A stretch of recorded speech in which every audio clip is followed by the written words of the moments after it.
দিন বরবাদ করছে। যদি না এরা এখানে এই জমিনেও যদি না আসতো তাহলে তো মুসলমান হতো না। মুসলমান যদি না হতো আলাদা দেশ হতো না। আলাদা দেশ যদি না হতো তোমরা ইসলামী আন্দোলন করতে পারতে না। আলাদা দেশ যদি না হতো তাহলে তুমি খালেদা জিয়া, তুমি হাসিনা প্রধানমন্ত্রী হতে পারতে না। তুমি এরশাদ কোনোদিন রাষ্ট্রপতি হতে পারতে না। পতাকা তোমার উঠতো না। কারো সিলাই চিনলি খাইলা, মোল্লা চিনলা না। এইটা আমাদের বরিশালের কথা। বন্ধুরা আমার, আল্লাহর ওলিদের অবদানে গোটা বিশ্ব যেখানে ইসলামের পতাকা তলে এসেছে, সেই তাসাউফপন্থী সেই আউলিয়ার বিরুদ্ধে যখন প্রচারণার তুফান চলছে, তখন এইটা কি কোনো ক্রমে সুদিন বলা যায়?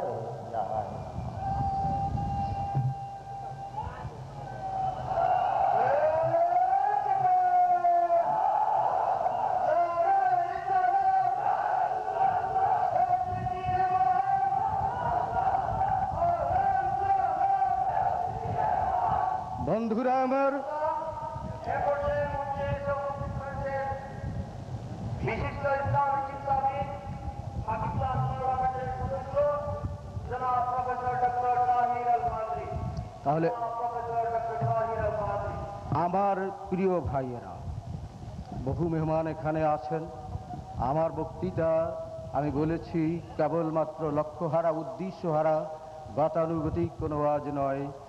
এই যে আমরা আজকে এই রূপটা আমরা দেখলাম, যারা পৃথিবীর মানুষকে মুসলমান বানিয়েছে, গোটা পৃথিবীর মুসলমানরা এখনো এখনো এখনো যার মধ্যে দিন আছে, ইসলাম আছে, যাদের সাথে সম্পর্কিত শতকরা ৯৯ জন মানুষ যাদের সাথে, তাদের বিরুদ্ধে যখন প্রচারণা চলে, শতকরা ১৪০ কোটি মানুষের মধ্যে যখন ১৩৯ কোটি মাযহাব মাননেওয়ালা মানুষ যখন এই মাযহাবের বিরুদ্ধে কথা বলে, যখন গোটা পৃথিবীতে সমগ্র সম্পদের মালিক মুসলমান, ৫৮টি দেশ মুসলমান হওয়া সত্ত্বেও যখন ইহুদি নাসারাদের হুঙ্কারে মুসলিম দুনিয়া থরথর করে কাঁপে, সেই পরিবেশের মধ্যে এই যে একটি অবস্থা বিরাজ করছে, আমাদের এই সাহেব কেবলা ফুলতলি আরও যারা মাশায়েখে এজাম, এই যে ওদের পক্ষে নয়, বরং এই শতকরা ৯৯ জন মানুষকে যে আহলুস সুন্নাতুল জামাতপন্থী রাখলেন, মাযহাবপন্থী রাখলেন, সহি আকীদার উপরে রাখলেন, নবীর সম্মানের উপরে রাখলেন, এই যে রেখে গেলেন, উনি রেখে গেলেন, আর আউলিয়ারা রেখে গেলেন, এই আমাদের পর্যন্ত যে পৌঁছলো, নবী করিম সাল্লাল্লাহু আলাইহি সাল্লাম, তারপর সাহাবায়ে কেরাম, তারপর তাবেঈন, তারপর তাবে তাবেঈন, তারপর সালফে সালেহিন, তারপর ক্রমান্বয়ে ওনাদের পর্যন্ত ইসলামের যে এই বিজয়, এই আকীদার উপরে সমগ্র মানুষদেরকে রাখলেন, এই মাযহাবের উপরে সমস্ত মানুষদেরকে রাখলেন, এই শানে রিসালাতের উপরে সমস্ত মানুষগুলোকে রাখলেন। এই যে আমানত আমাদের কাছে পৌঁছে দিলেন ওনরা, এই পর্যন্ত সেই আমানতটি আমরা পেলাম। আমাদের পরবর্তী নসল যারা, আমাদের পরবর্তী জেনারেশন যারা এই ক্রমান্বয়ে ১৩০০ বছর যাবত এই মহানেয়ামত, এই মহা আমানত বহন করে করে যারা আমাদের পর্যন্ত এনে পৌঁছালেন, আমরা ঠিকঠাক মতো পেয়েছি।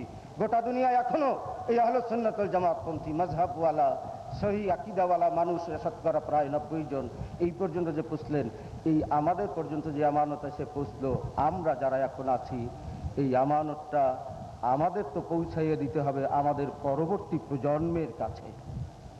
কিন্তু আমরা কি তা পারবো? আমাদের কাছে সেই সামান কি আছে?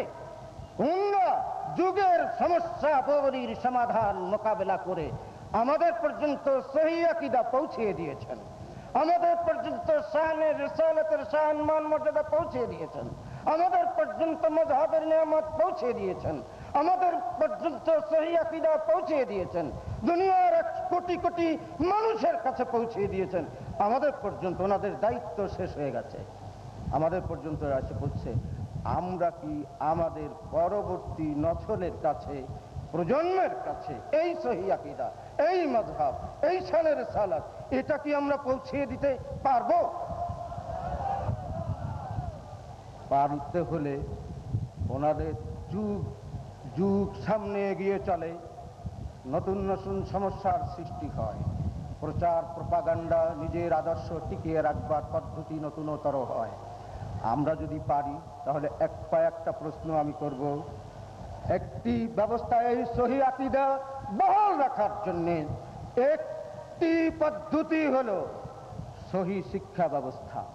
বদ আকীদা যাদের, তারা কিন্ডার গার্টেন করে ছোট ছোট বাচ্চাদের ওই আকীদায় বিশ্বাসী করছে, ওই অনুযায়ী শত শত স্কুল কায়েম করে সেই স্কুলের মধ্যে ওই শিক্ষা দিচ্ছে, ওই আকীদা অনুযায়ী তারা কলেজ প্রতিষ্ঠা করে সেই কলেজের মধ্যে ওই আকীদা শিক্ষা দিচ্ছে, ওই আকীদা অনুযায়ী তারা ইউনিভার্সিটি প্রতিষ্ঠা করে সেইখানে তারা শিক্ষা দিচ্ছে। তাহলে এই তাদের যে আকীদায় আমরা এতক্ষণ হাত জাগিয়ে বললাম আমরা বিশ্বাস করি না, সেই আকীদা, সেই বিশ্বাস, সেই চেতনা একটা শিশুর মনে কিন্ডার গার্ডেনে দিচ্ছে, স্কুলের ছাত্রকে দিচ্ছে, তারপর কলেজের ছাত্রকে দিচ্ছে, ইউনিভার্সিটির ছাত্রকে দিচ্ছে, তার মনে মগজে চিন্তায় চেতনায় দিলে দিমাগে এই যে সুনির্দিষ্টভাবে বৈজ্ঞানিক পন্থায় একেবারে কিন্ডার গার্ডেন থেকে আরম্ভ করে ইউনিভার্সিটি লেভেল পর্যন্ত নিজেরা কায়েম করে করছে। তার তুলনায় আমরা যারা আহলে সুন্নাতুল জামাত, আমরা যারা শানের সালাত, আমরা যারা মাযহাবপন্থী, ওদের মোকাবেলায় আমাদের অতটি কিন্ডার গার্ডেন কি আমাদের আছে? জবাব দেবেন জানা থাকলে। আছে? নাই, নাই, দুই একটাও নাই। অতটা স্কুল কি আছে? নাই। অতটা কলেজ কি আছে? নাই। ওই রকম ইউনিভার্সিটি নিজেদের কি আছে? নাই। তাহলে আমরা যে বলি আমাদের এই আকীদা, এই আমল, এই বিশ্বাস, এই চিন্তা, এই চেতনা, এই আদর্শ আমরা কেবলমাত্র ওনাদের পর্যন্ত এসে থেমে যাবে না, পরবর্তী বংশধরদের কাছেও আমরা পৌঁছাবো। যারা পরবর্তী বংশধর, যারা কিন্ডার গার্ডেন থেকে ইউনিভার্সিটি পড়ে এসে কেউই আবার কলেজের প্রধান হবে, ব্যাংকের প্রধান হবে, রাষ্ট্র তৈরির নায়ক হবে, যারা ভবিষ্যতের বংশধর, যারা দেশ চালাবে, সমাজ চালাবে, অর্থনীতি চালাবে, রাজনীতি চালাবে, এই মন মগজ যেই গাড়ি চালাবে, গাড়ির যে ড্রাইভারদেরকে তারা যেরকম পরিকল্পিতভাবে গড়ে তুলছে, আমরা তার তুলনায় যদি পরিকল্পিতভাবে সেই রকম করতে না পারি, তাহলে যতই বলবো যে সাহেব কেবলা ফুলতলি আমাদের জন্য যা রেখে গেলেন, শর্ষিনা পীর সাহেব আমাদের জন্য যা রেখে গেলেন, জনপুরি পীর সাহেবরা আমাদের জন্য রেখে গেলেন, আমরা সেই আকীদা, সেই নিয়ামত আমরা আমাদের পরবর্তীদের কাছেও পৌঁছে দেব। কি করে দেব? প্রশ্ন। আবারও আমি প্রশ্ন করব, সংগঠন তারা ছাত্রদের মধ্যে, শিক্ষকের মধ্যে, স্কুলে, কলেজে, শ্রমিকদের মধ্যে, কৃষকদের মধ্যে, সেনাবাহিনীর মধ্যে, উকিলদের মধ্যে সর্বত্র সংগঠন কায়েম করে ওই আকীদা অনুযায়ী তাদেরকে সুগঠিত করছে এবং সুগঠিত করে তারপরে রাজনৈতিক দল গঠন করছে। আপনারা তো জানেন দেশের রাজনীতি থেকে আমরা যতই চোখ বুজে থাকি না কেন, রাষ্ট্রযন্ত্র এতই একটি গুরুত্বপূর্ণ ব্যাপার যেখানে রাষ্ট্রযন্ত্রকে ধরা যায় যেন এই শহরে পানি যেখান থেকে সরবরাহ করা হয় সেটা যেন একটি বড় ট্যাঙ্কি, সেই ট্যাঙ্কি থেকে পানির নল নেমে এসেছে মসজিদে অজুখানায়, পানির নল নেমে এসেছে ওই হোটেলে, পানির নল নেমে এসেছে ওইখানে। কাজী এই যে পানির নল যে জায়গায় নেমে এসেছে, যদি ট্যাঙ্কের মধ্যে পায়খানা থাকে আর ওই পায়খানা যদি পরিষ্কার করা না হয়, তাহলে অজুর পানিতেও আমরা পায়খানার গন্ধ পাওয়া যাবে, গোসলের পানিতেও পায়খানার গন্ধ পাওয়া যাবে, সব জায়গায় পায়খানার গন্ধ পাওয়া যাবে। এই কারণেই রাষ্ট্রযন্ত্রকে করায়ত্ত করার জন্যে তারা বাতিল আকায়েতপন্থীরা, শানের সালাত যারা স্বীকার করে না সেই পন্থীরা, মাযহাব যারা স্বীকার করে না সেই পন্থীরা রাজনৈতিক দল গঠন করে রাষ্ট্র ক্ষমতায় অধিকারী হয়ে সেই অনুযায়ী দেশের অর্থ ব্যবস্থা, শিক্ষা ব্যবস্থা, সংস্কৃতি, রেডিও, টেলিভিশন সমস্ত পরিচালনা করবার জন্য যখন এগিয়ে গেছে, সেই পাশাপাশি এই রাষ্ট্রযন্ত্র আমাদেরও আহলে সুন্নাত ওয়াল জামাত মাযহাবপন্থী লোকদের হাতে রাষ্ট্রযন্ত্রকে আনবার জন্য আমাদের কোন রাজনৈতিক দল আহলে সুন্নাত ওয়াল জামাতের তাদের মোকাবেলায় শক্তিশালী আছে?